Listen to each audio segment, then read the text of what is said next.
కేసీఆర్, జై కేసీఆర్.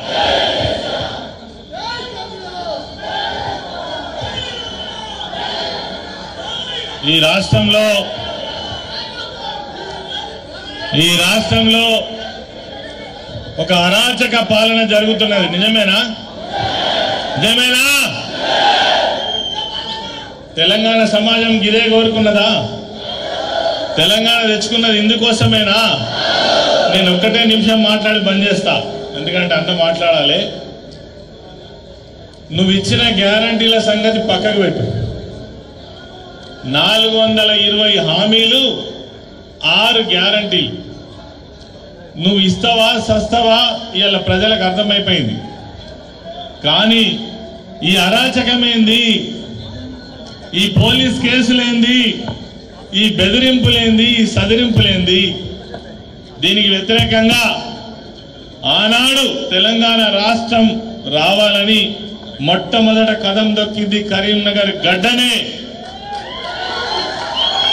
2001 మే 17న సింహగర్జన సభ ప్రారంభమైంది కరీంనగర్ గడ్డ మీద నుంచే. ఇలా జరుగుతున్నటువంటి అరాచక పాలనకు వ్యతిరేకంగా కూడా ఎన్నికల తర్వాత 15 నెలలు గడుస్తున్నది. ఏం చేస్తారో చూద్దామని అనుకున్నాం, కానీ ప్రజలు ఒక్కొక్కసారి అర్థం చేసుకోకుండా మరి మోసపోతారు, మోసం చేసిండ్రు. కానీ వీళ్ళని మళ్ళీ కాపాడాల్సిన బాధ్యత ఈ రాష్ట్రాన్ని ఇప్పటికే ఒక 10 ఏళ్ళు వెనుక తీసుకుపోయిండ్రు. మళ్ళీ తిరిగి తెలంగాణ రాష్ట్రం ఎవరి చేతులైతే ఉంటే తెలంగాణ ప్రజలందరూ కూడా సుఖ సంతోషాలతో ఉంటారో, 10 సంవత్సరాల పాటు ఈ రాష్ట్రంలో అన్ని వర్గాలు సంతోషంగా ఎట్లా ఉన్నాయో దానికోసం పోరాడాల్సినటువంటి సమయం వచ్చింది. 25 సంవత్సరాల ప్రస్థానం, ఎన్ని ఇబ్బందులు, ఎన్ని పోరాటాలు, ఎన్ని త్యాగాలు, ఎన్ని రకాల ఇబ్బందులతో తెలంగాణ రాష్ట్రాన్ని సాధించుకొని ఇవాళ ఎవడో తెలంగాణకు వ్యతిరేకంగా మాట్లాడినటువంటి, తెలంగాణ రాష్ట్ర ఉద్యమానికి వ్యతిరేకంగా తుపాకీ పట్టుకొని కరీంనగర్ గడ్డ మీదకి వచ్చినటువంటి మన స్వాగతాన్ని మనం తెలియజేసినాం.